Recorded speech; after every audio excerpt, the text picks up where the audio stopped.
of self-confidence, we think it is a natural-born quality that is born within us. We tend to view politicians, celebrities, and people of power as representing a powerful image and that they are naturally born with that quality. But have you ever noticed their posture? Have you ever noticed when celebrities are giving a speech or an interview, how they stand, how their posture is? Our posture represents who we are and what our stance is.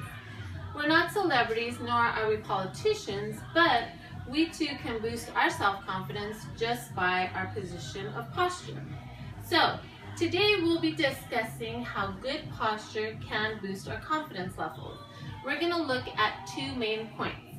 Our first point is a scientific study that was actually proven that hormone levels get released just by our position of posture.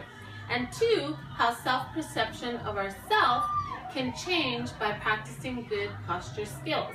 So, let's look at how posture can affect our hormone levels.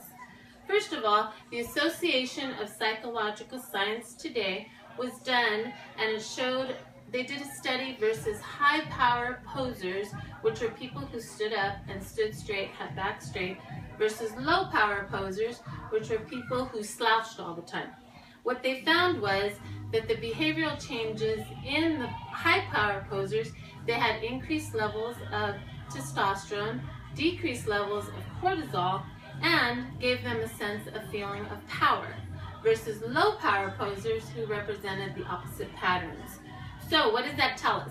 That tells us that by our position of posture, if we stand straight up, we also can represent feelings of power. So let's look at self-perception. Changing our body posture to help boost self-confidence and self-perception of ourselves.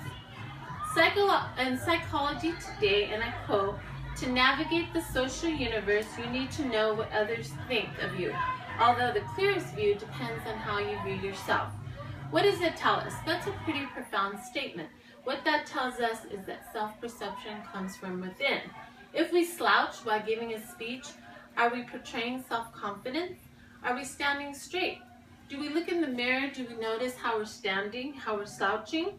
Our position of posture represents our sense of power.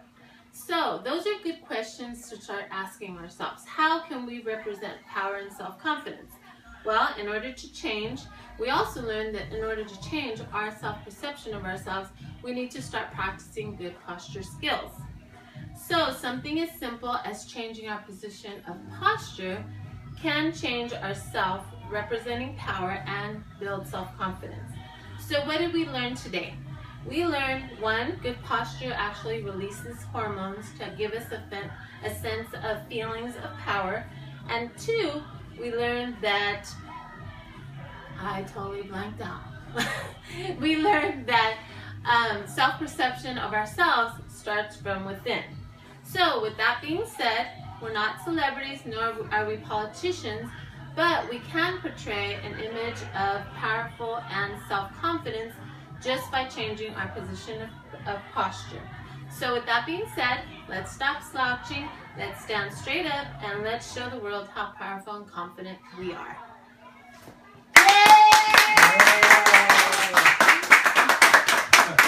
Yay!